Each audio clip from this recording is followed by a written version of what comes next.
Decorah City Council meeting, let's stand for the Pledge of Allegiance. I pledge allegiance to the flag of the United States of America and to the republic for which it stands, one nation, under God, indivisible, with liberty and justice for all. Roll call. Chisel. Here. Bill Richard. Here. Carlson. Here. Luce. Here. Lohr. Here. Ristad's absent. Johnson. Here. Do we have a motion for approval of the agenda? Mr. Mayor, may I ask a procedural question before we do that? Yes. A couple of meetings ago, we had some difficulty in getting input from the public on some topics later in the agenda. This won't limit any comments later in the agenda, will it? At this point, I understand there's a lot of interest in item 15. We've had about 3 meetings of public comment already. It's my intent when we get to item 15 that the council will be doing the discussion. If there is any remotely new information that comes from the public, there may be an opportunity to express that. But the council is going to be working on a decision on item 15 tonight. Does that answer your question? Yes. Okay, so motion for approval of the agenda. Move we approve the agenda. Okay, by Luce. Second. Second by Carlson. Roll call. Luce. Aye. Carlson. Aye. Bill Richard. Aye. Chisel. Aye. Lohr. With reservations, I say aye. Okay. And Johnson. Aye. Agenda is approved. Is there any public comment on the issue that's not on the agenda? State your name, address. Hageman, I live at 300 Pleasant Hill Drive. In other words, there will be no public input other than the early public input now. Is that correct? Yeah, well, basically the way I stated it, if there's new input that relates to item 15, which is staffing of the fire department, we can open up for some limited comment if it's new information. Okay, I mean, this has been dragging on for 4 or 5 months. I've attended some of the meetings, not all of them, and I think this is sort of a steamroller effect, but thank you. Okay. Any other public comment? We'll move on to the consent agenda, which includes the minutes of the May 15th meeting. Item B is the claims.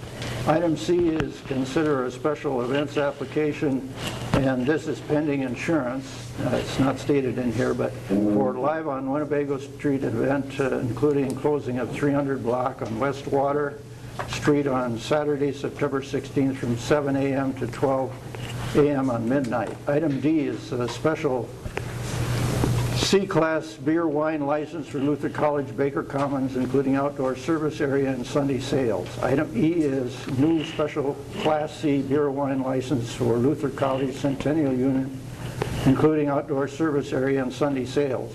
Item F is consider a special events application for Decorah Municipal Band Community Band Concert. And that again is pending insurance, and there'll be closing of the north parking lot in the farmers market location from 7 a.m. to 8:30 p.m. on July 11th. Any questions on consent agenda? Mayor, I would just point out that while both of those events are slated to close their respective streets for a considerable amount of time, each event, for example, Live on Water Street, the event itself is projected to go from 4 to 10 p.m., and the municipal band is from 5 to 8:30 p.m. But it's necessary to close streets for setup and parking considerations. So I just want to make sure the council was aware of the event times. Any questions? A motion for consideration. Okay, moved by Lohr and second Yes. by Luce. Roll call. Lohr? Aye. Luce? Aye. Carlson? Aye. Bell Richard? Aye. Chisel? Aye. Johnson? Aye. Okay, consent agenda has been approved. Item 6 is conduct a public hearing on an easement agreement with Water Street Professional Group LLC for use of public right-of-way. So the public hearing is now open for that easement agreement, and Chad, you might explain what it is. This easement agreement proposes the use of the public right-of-way, namely the sidewalk, for approximately a 4-foot by 19-foot area for the construction of a staircase, a permanent staircase that would access a second or intermediary level of the building on North Street, or on North Alley. The easement is necessary because the building abuts or comes all the way back to the property line, not leaving any of the property owner's space for such a staircase. The staircase was there at one time, probably before North Alley was even reconstructed, approximately 20 years ago or so. And the new owners, during their remodel of that building, desired to put that staircase back in place for proper egress and access to that secondary level. And so to do so requires an easement agreement, which the City Council needs to consider, and that requires a public hearing. So this is the time for the public to consider comments on that. The proposed plans do call for, as otherwise noted, ADA accessibility to the staircase, and does retain ADA accessibility on the sidewalk itself. Any public comment in regard to that easement? Any public comment? Seeing none, I'll close the public portion of that in regard to that resolution, and have the council consider Resolution 2795, resolution entering in an easement agreement with Water Street Professional Group LLC and authorizing the mayor to sign. I'd move for approval of Resolution 2795. Motion made by Shizzle, Second. supported by Lohr.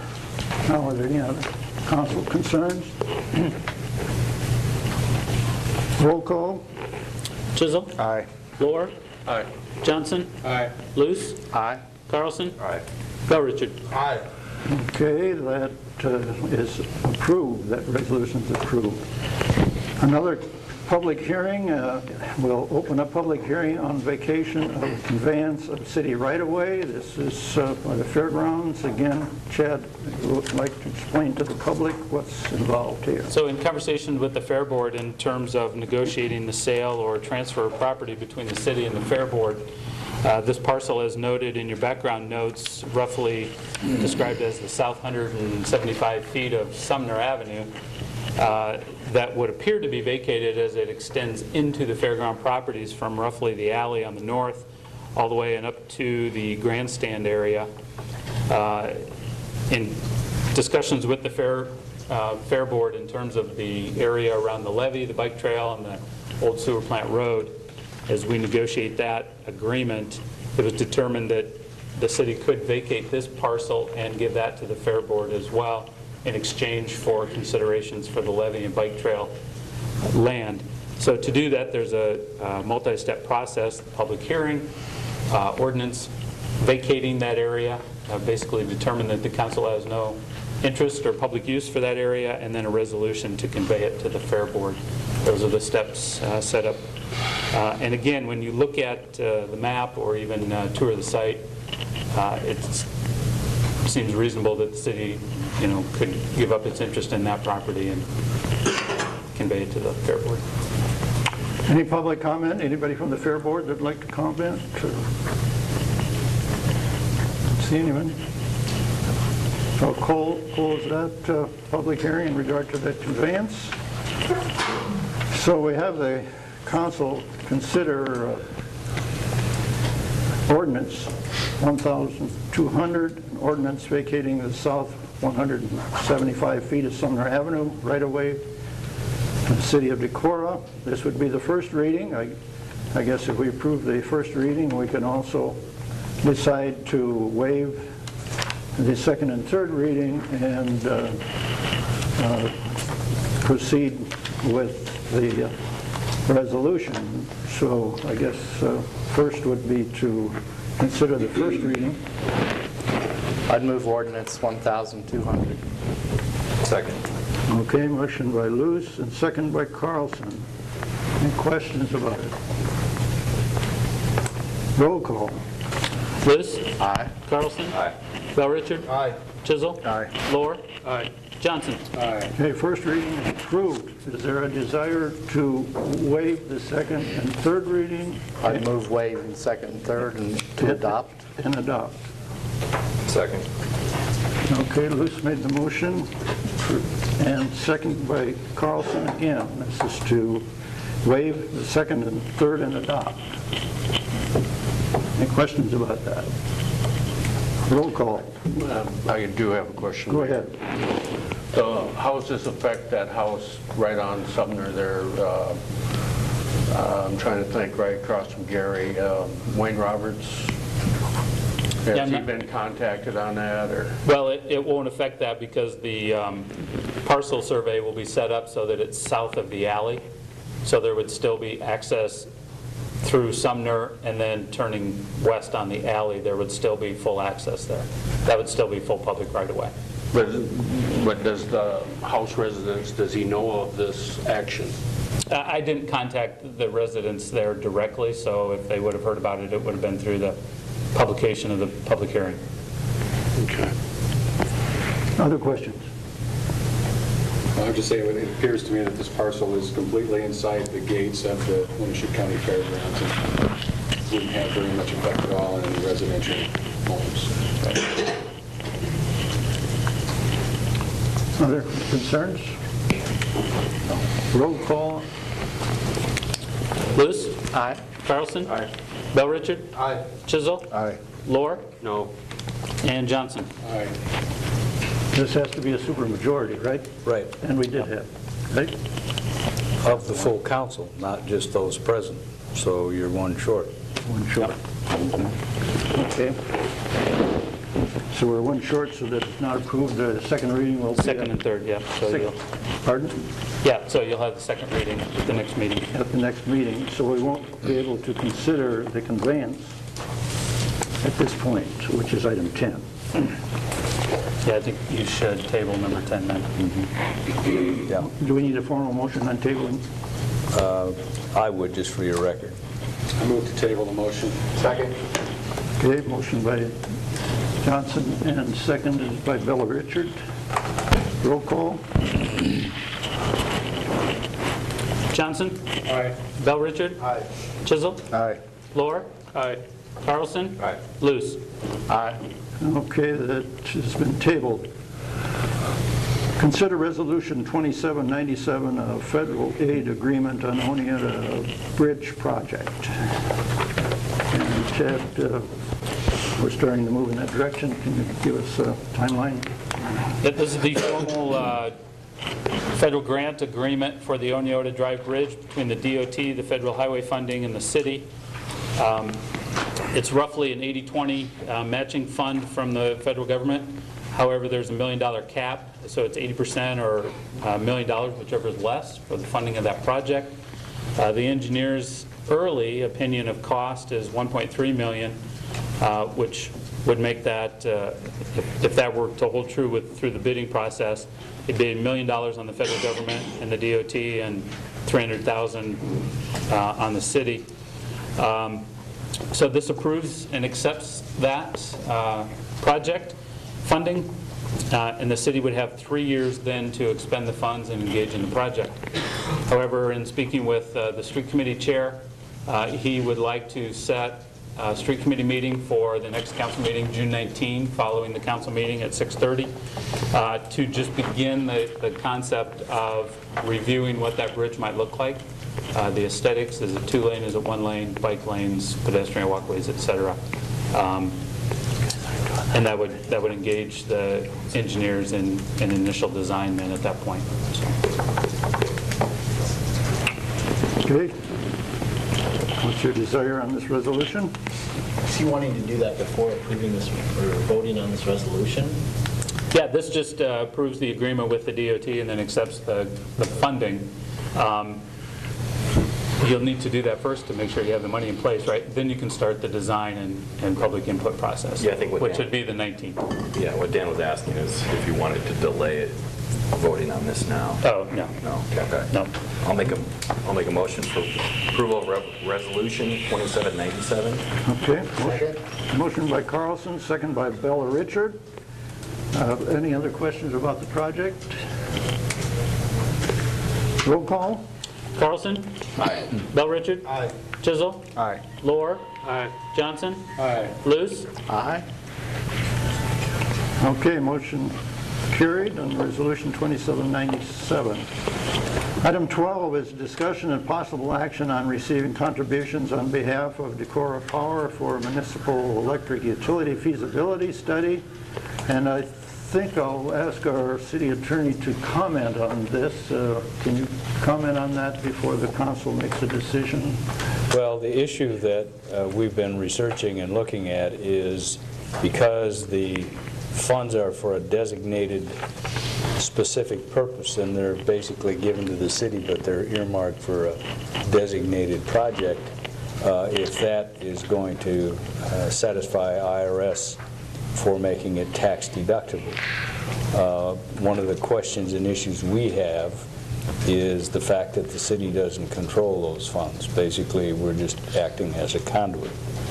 We've done this in the past where we've had some control by it in the form of like a 28E agreement. One suggestion that we have is if the Decorah Power Group, his attorney could give us what they feel is the basis to support that, in addition to our research as to the... I don't have a problem that we can do it. The question I have is, does that solve what they wish to do to make those contributions tax deductible? We don't want to be in a position where we set it all up and then find out that the contributions these people are making are not deductible. Typically, if you make a contribution to the city, it is tax deductible, but the city then uses it for general corporate city purposes. Here it's already earmarked for something. So we'd like to be able to add some clarity to that, and I'd be very interested in Decorah Power's attorneys if they have an opinion that that is qualifies for tax deduction. So right now, that's kind of where we're at. Thanks, Rick. Chad, did you not get any emails from Andy today regarding I did. the attorneys? Yeah, well, he just provided an overview saying that it was their opinion. They thought that they could satisfy that, but they didn't provide any documentation today. That would So, I think the attorneys from both sides need to meet and talk through that issue so that both sides are comfortable with whatever that solution is. So can we approve pending it being worked out, or? I think that in case we have to put any other qualifications on it, that my suggestion would be that we visit with their attorney, and by the next council meeting, we should have a definitive answer for you. If it's something that would require that we have a 28E agreement, because we would then have oversight, we would have accounting, which is kind of what we've done in the past, your approval would then be coupled with authorizing that type of an agreement. So I think that, what I would suggest is give us a chance to come to that conclusion and get you an answer, which both their attorney and the city attorneys are happy with. And Andy was okay, the Decorah Power representatives were okay with gathering that information, making sure everybody was okay with it. There wasn't a time-sensitive issue on this for them. That's what I was told today. So we table it until the next agenda? Well, it appears that that's what, if we want to get the right answers, we need to table. I'd so move. Okay, moved by Luce to table. Do we have a second? Second. And second by Bella Richard. Roll call. Luce? Aye. Bell Richard? Aye. Johnson? Aye. Lohr? Aye. Chisel? Aye. Carlson? Aye. Okay, that action is tabled. Item 13 is consider board and commission appointments. We have 3 appointments. Human Rights Commission be Brent Parker.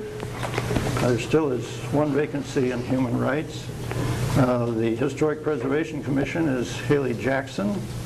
The Civil Service Commission, Annette Swinefuss. Any, you want to do these one at a time, or somebody want to do all of them at once here?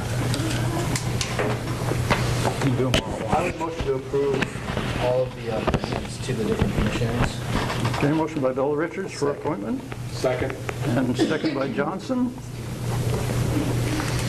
Anyone have any comments about? Good to have these boards and commissions filled. Roll call?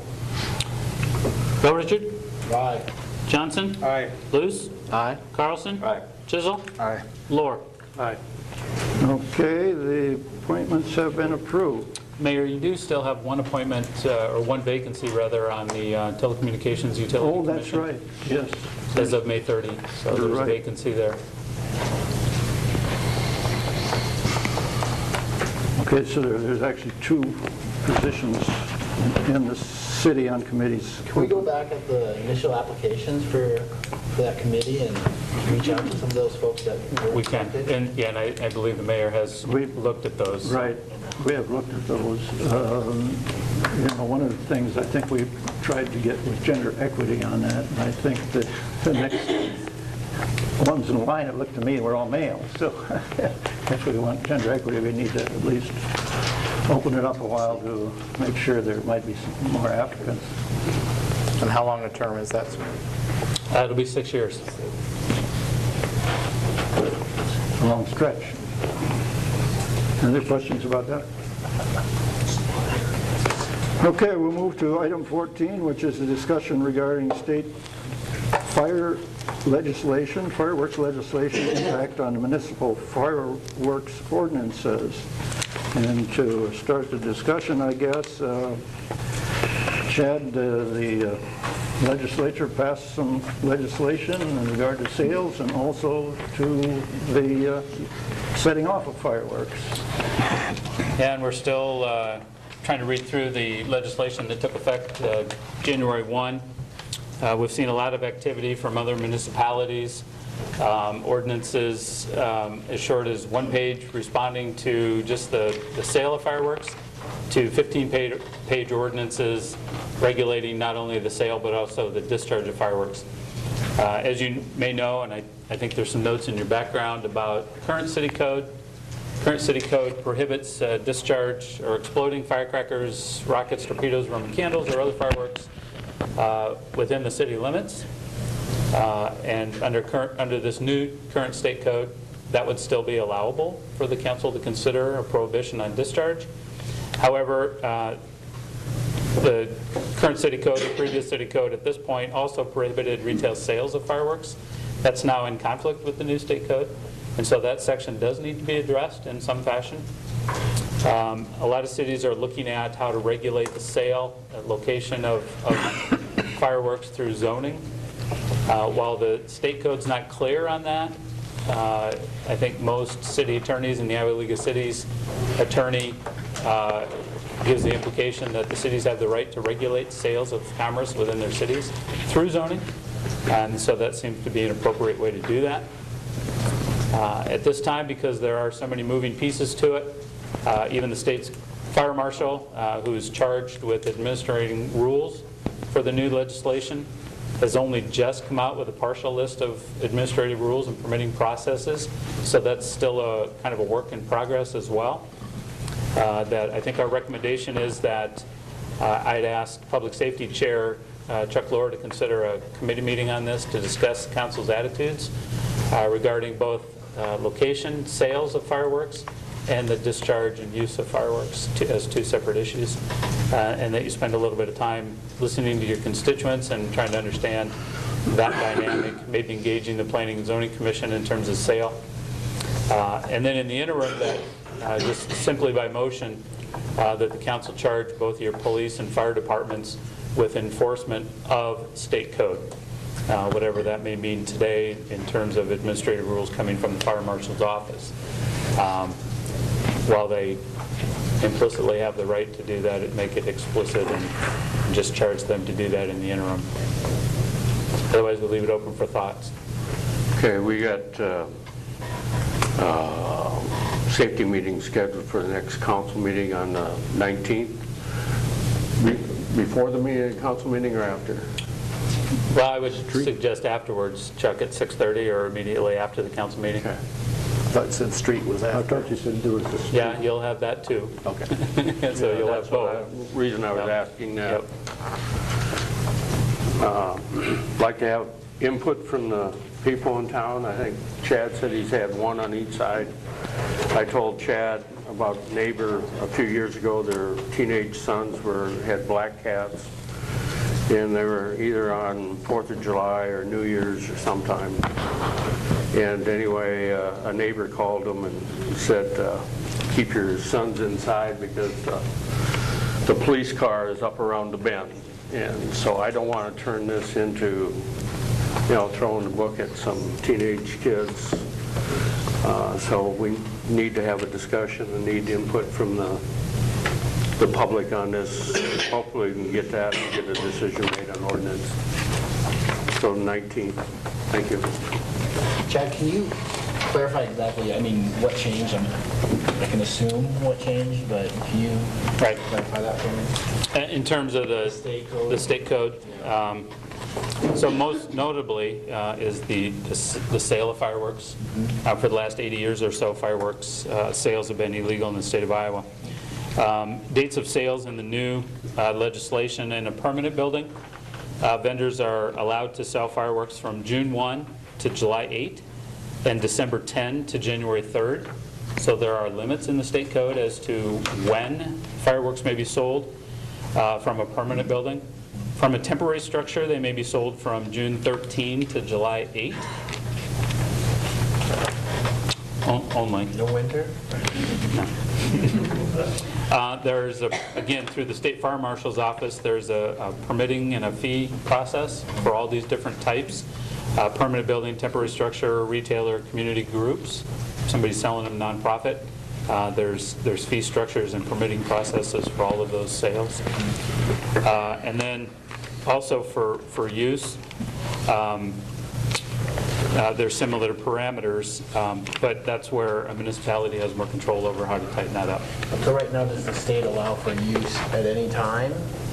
My understanding, and again, the state code, there's a little further to kind of read through that and understand it, but my understanding is it's similar to the sales, the dates of the sales.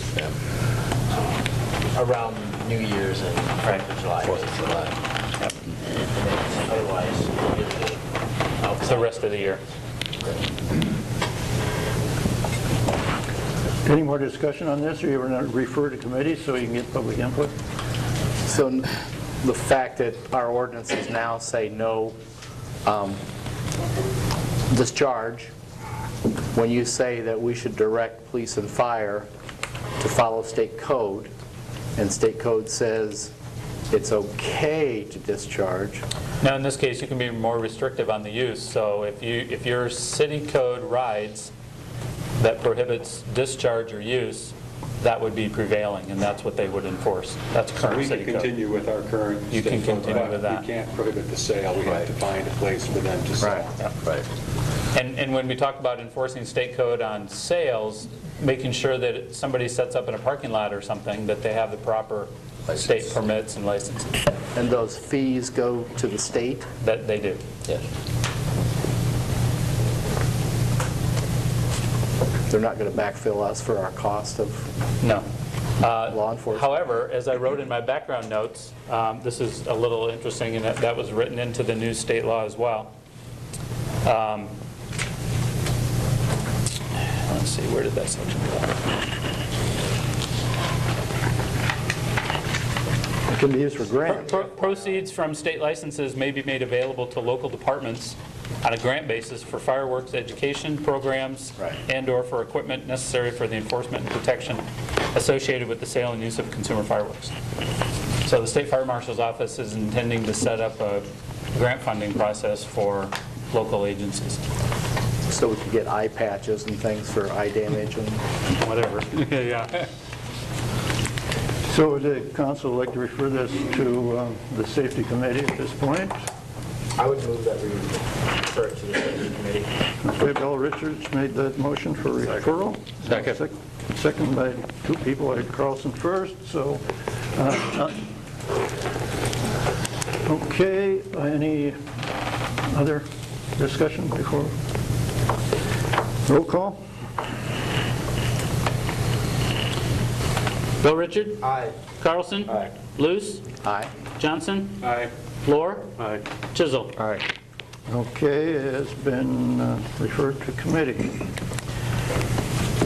Item 15 is consider fire department staffing. And just for a little bit of clarification and with the assistance, I think, with our city attorney, I guess it's my hope that we reach a decision tonight. This has been a discussion point now for several months. At the May 1st meeting, there was a motion by Johnson that we hire a third driver and amend the city code to have 3 positions report to the city manager, and that failed by a 2 for the vote. And in that case, if that motion is brought back, it has to be brought back by one of the voters that voted against that proposal. The second motion was made by Ristad, and that was hiring a third driver and creating a fire department supervisor position and appointing one of the 3 engineers to that position. And that failed on a 3-3 vote, and those that voted against that were Lewis, Johnson, and Carlson. It failed, and Bill Richards was absent, so they could bring that back for a vote. So a motion to reconsider could be done on either of those 2 motions. And according to our city attorney and Robert's Rules of Order, the second to the motion can be made by anyone. So at this point, I would refer the discussion to the city council, and hopefully we can reach a resolution to this staffing issue tonight. And I don't know, did you want to add anything, our attorney? No, the rules that you have in order for a motion to reconsider a motion that has failed, or even one that has passed, any member who voted in the majority for either the adoption of the motion or voted against it in its failure can move to bring it back on the table. Any council member, either side, can then second that. Once that puts it back on the table, then you can discuss it. We don't have a specific, well, that's actually included not only in Robert's rules, but in the council rules that this city council has adopted for its council proceedings. So I think that the mayor has set out the 2 motions and those in the majority on each of those, and if you want to reconsider any one of those motions, then whoever voted in the majority on that particular motion has to move to put it back on the table, because they were both denied, basically. Is there any questions about that as far as procedure? So with the second one that was 3-3, That's considered a failure. a failure. Yeah. The only other way that it could be addressed is if there was a motion that was different than either of those 2 motions. It starts from scratch. You can propose that and start over on a different resolution. Thank you. Other questions about that? So I would have the council consider this staffing position and open up for discussion or motion or proceed something. Chuck's got a perplexed look. I'm wondering what's going on. Chad, could you at least start by just reminding us of what the current structure of the fire department is? The volunteers, we have the engineers. You have a volunteer chief, you have 3 engineer drivers. Currently, the 3 engineer drivers report to the fire chief. There's a little ambiguity in terms of who the fire chief reports to. There's a section in the city manager code that outlines the city manager duties and talks about the other departments and the other employees in the city except the police department and the fire department, which shall report to the mayor, but there's no other place in the city codes that show the fire chief reporting to the mayor.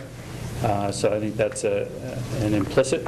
But then otherwise, the 3 drivers in 2.14, the city council shall hire as city employees as many drivers as it deems necessary. The fire drivers then are under the direct supervision and control of the fire chief. Any other clarifications?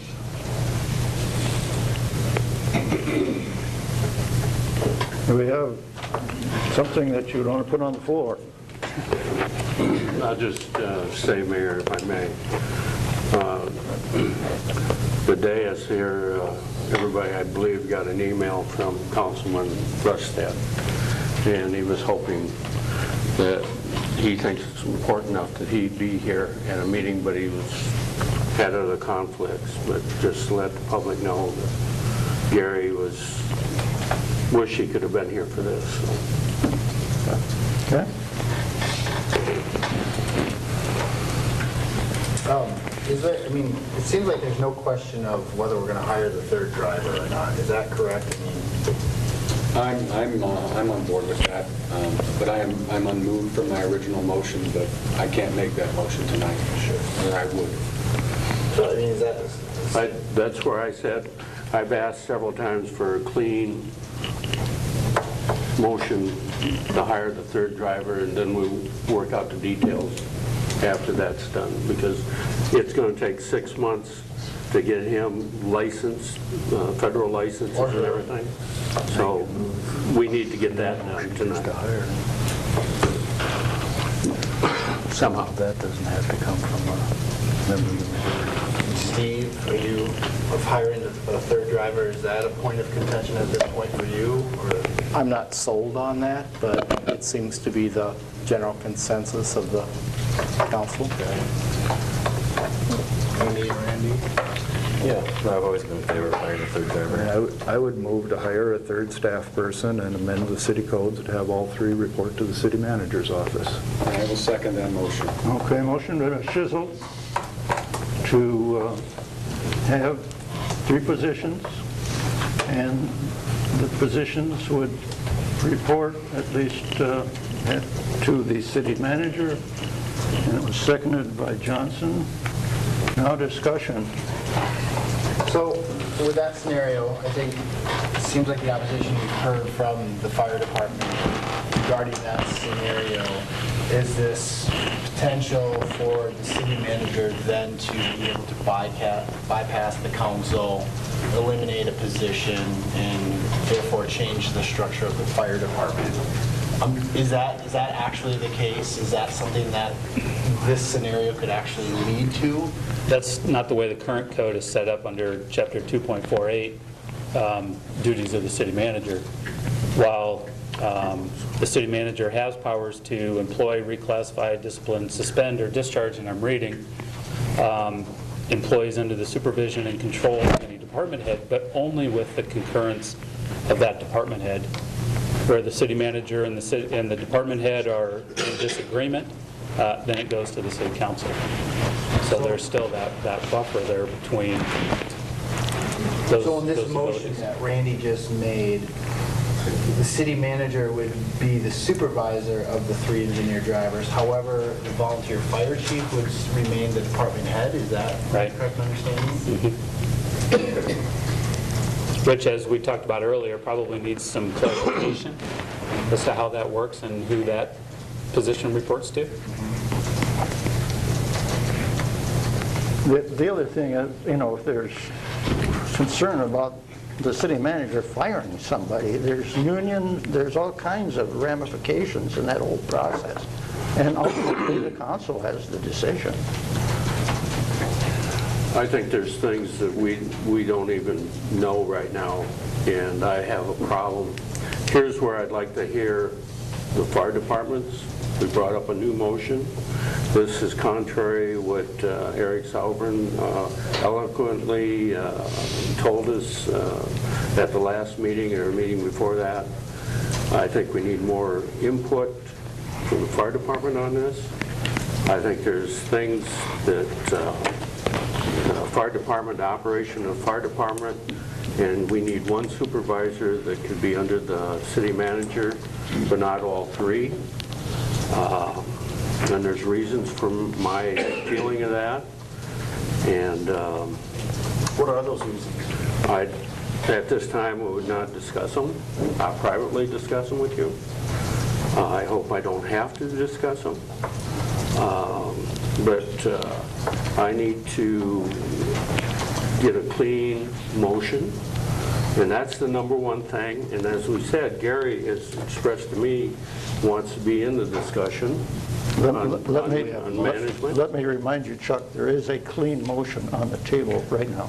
There's a clean motion with a governance of the fire department by supervision of the fire department by City Hall. What I want is the hiring of that third engineer. It's not by City Hall, it's by the city manager. City manager is part of City Hall. Okay? And it's not a clean bill because it's not just the engineer, it's also the management of the fire department we're talking about. I know Gary's expressed to me that he'd like to be part of that discussion. Can you clarify, what do you mean it's not just the supervising of the Well, what I employees, believe but in the this, management of the department as well? this was expressed by Eric Sauber, and somebody from the fire department would have to cover that. He was looking at one person that would report to the city manager. And he'd be over the other, just like Mike reports to the city manager, Todd reports to the city manager, and they handle their employees, and that would be what the head of the fire department that reports to Chad would do. You insinuated that Chad would be managing the fire department after that, is that correct? Well, if he's controlling the three engineers, because they run the fire department. Questions like, The fire chief did. So who would do the budgeting in this scenario, where the city manager is the supervisor of the engineers? Is it still going to be the fire chief? Well, we had just talked earlier about the fire chief retaining control of the department as the department head. In previous conversations, we've been talking about this for a long time, in previous conversations, even with myself and members of the fire department, we were always trying to make a distinction between the city manager supervising the three employees as city employees, but that the fire chief and the fire staff would still operate, manage, and supervise the department as a fire department. Adhering to Section 30 of the chief's duties, the chief would have full control of the disposition of the apparatus, tools, equipment, and other property used and belonging to the fire department. I mean, that's all fire department, right? But, Can you repeat that, Chad? We didn't hear you. yep, that's fire department apparatus and operations and management, and that was never part of the conversation in terms of when this idea generated. The idea was to separate the two from a city employee and managing and operating three individuals as city employees, but not interfering or getting involved in the operations or management of the fire department. No different than how I do the parks department or the street department or the wastewater plant. Other questions in regard to the motion on the table? I'd still, Mayor, like to hear somebody explain how the fire department feels about that motion. I'm willing to hear if anyone wants to. If they've got something new to add, I guess, if you want, is there somebody that wants to add something new to this discussion? If you do, please come forward. Run up and state your name, address, and if you have something new to add, I'm Tony Larson. I live at 502 East Broadway here in Decorah. I moved to Decorah in 1956. I lived here most of my life. I served this city as a council person like you folks are doing. I did it from 74 to 91. I was chairman of the Public Safety Committee. And we got the best fire department there is around in the state. They're good, and they train. And as far as having drivers, they were called drivers years ago. Now they're going to be engineers, fine. But there's going to be 3 people there dedicated around the clock. And Decorah needs that protection. We would have lost First Lutheran Church if we wouldn't have had these people on duty. So I'm urging you to get the 3 drivers and let them run the department by themselves. They don't need another one on top. They just need themselves. And thank you for your time.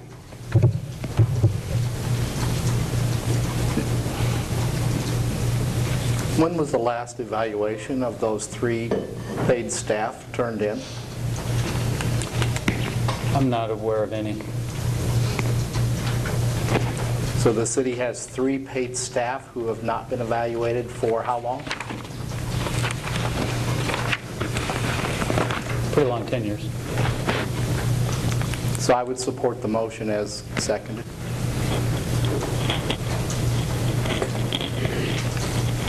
the motion had been seconded already. Yeah, that's what I'm saying. I'm supporting that. I still think the easiest way to clean this up is to make the chief a paid position and have it structured just like every other department. I don't know, I haven't had any support for that, but What was that again? to have the chief a paid position and have it structured just like every other department essentially, have the chief report to the city manager, A full-time position? full-time position. But I got no support in the past for that, and I still think that'd be the easiest solution to this entire thing. Apparently, Mike, you'd like to address the council. I would. Mike Ashbacker, Fire Chief, Decorah Fire Department. Your address, Mike? 2279 Oil Well Road, Decorah.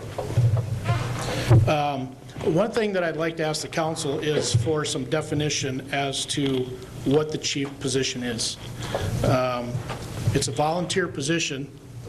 I've been told I'm not a city employee, although I do receive a check from the city. I do have IPERS taken from that check, our taxes taken from that check. And I've also been told I'm not a department head. I'm not listed on the city's website as a department head. And so I'd like for there to be some clarity or definition as to how that is or what that looks like. Because with the proposal as it is, the fire chief would remain as the department head, but I've been told that I'm not a department head. So I guess I'd like some clarity on that. You know, I don't think there's any one of these members sitting out here that wants to be sitting in this room talking about any of this today. We want to just do our jobs. With reference to the question about the evaluations of the 3 full-time engineers, I was asked by City Manager Byrd to do an evaluation of those 3 personnel. I told him at that time that I have no experience in HR or how that works. I did ask a couple other department heads within the city if they did evaluations of their employees, and I was told yes. And I said, what experience do you have to do evaluations of your employees? And they said, we were sent away for training for that. I've never received any training for that. And in fairness to those 3 personnel whose jobs are dictated somewhat by a performance evaluation, I think it would only be fair that if an evaluation is done under performance, that whoever does that evaluation have the proper training on how to do those job performance evaluations. I've only been on the receiving end of a performance evaluation. I've never been on the giving end. And so, in fairness to them, I think that if I am a department head and they want me to do evaluations on employees, I think that I should have the proper training to do that instead of just saying, well, we need some evaluations done. So with that said, that's what I have. President Sovereign of our Volunteer Association has spelled it out in the letter to the council. I don't think I need to reiterate any of that. So with that, that's what I have. I think Chief raises a good point in terms of the ambiguity in 214. Yes. Chief's duties. Who's he report to? What's he responsible for? I mean, it says fire disposition of all fire apparatus, tools, equipment, but what else does that mean in terms of other duties similar to department head? It's not real clear on that aspect. It's clear he has command of the volunteer department, and he does. Their training, their probationary status, who's on, who's off the department, all that kind of stuff. It's clear he has all that responsibility, and he does do that. These other areas are a little muddy. I think there's an opportunity to clean those up. That would all be cleaned up through code amendments. Could be. Should be. Should be what? Through the code amendments, that's part of the motion. Other discussion? I'd like to see us hire that third engineer and work out the details between the city manager and our fire chief and try to get some of these ironed out first before we change the ordinance and who reports to whom. The important thing is to get that engineer hired. Can we hear the motion, please? Could you repeat the motion that as stated? Move that we hire a third staff person and amend the city code so that all three of the full-time people report to the city manager's office. Other discussion on the motion? No.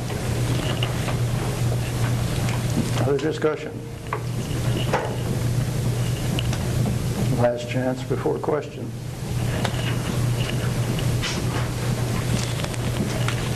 Seeing none, we have roll call. Chisel? Aye. Johnson? Aye. Lohr? No. Bell Richard? Aye. Carlson? Aye. Luce? Aye. Motion carried, 5-1.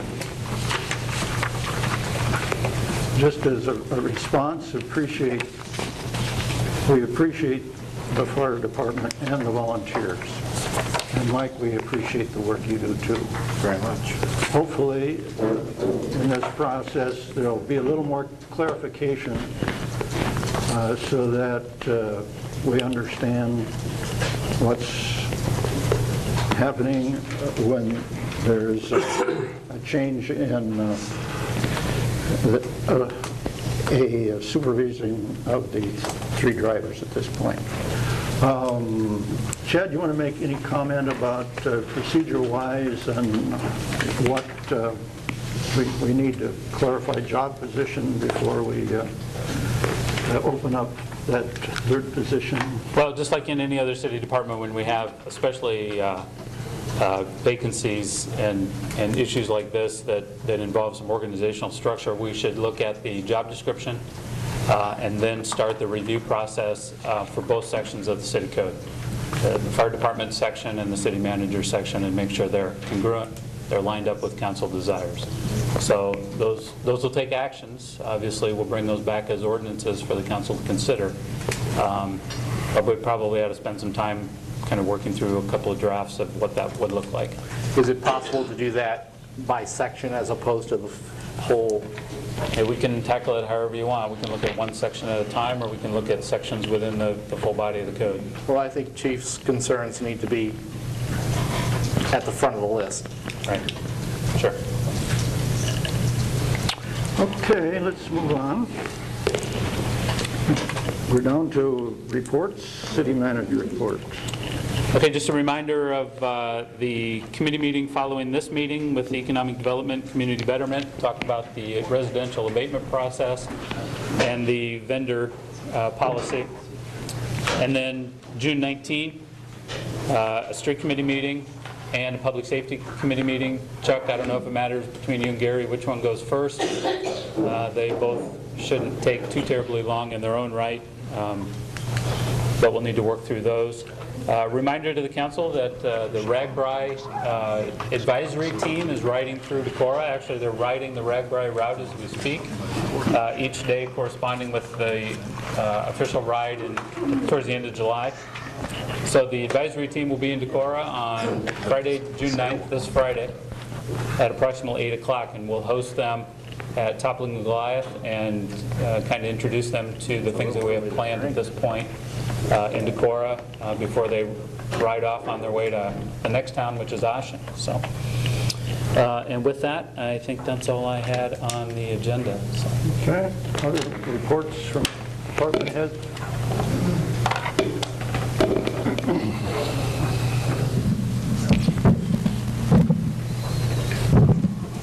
The Iowa League of Cities meeting this year is September 27th to the 29th. If any of you are interested in attending that meeting, please let me know so I can get you registered and take care of that piece for you. So just let me know. Right now I haven't received any of the information on it yet, so I don't have anything to give you, but I know there's numerous ones that go each year, but anyway, it's September 27th to the 29th, if you're interested in attending.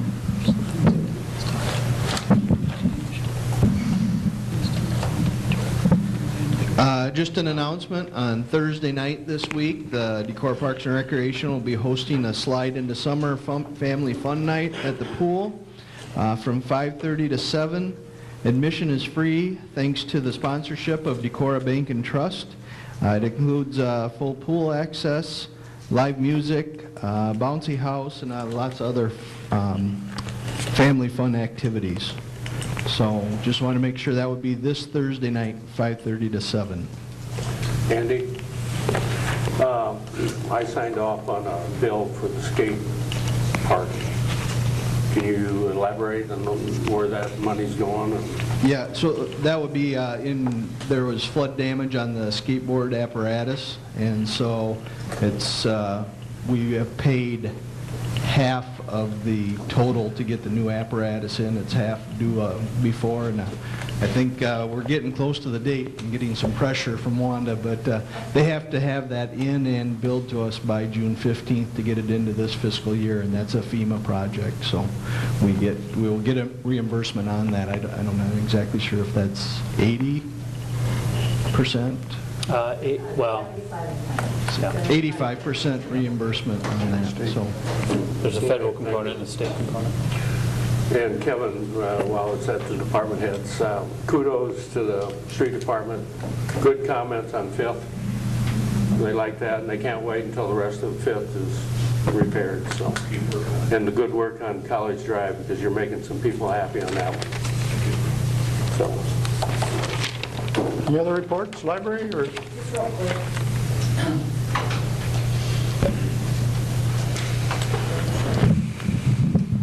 I did put in front of you the report from Cedar Falls Community Foundation and the Winnebago County Community Foundation Funds Report. Please take a look at that.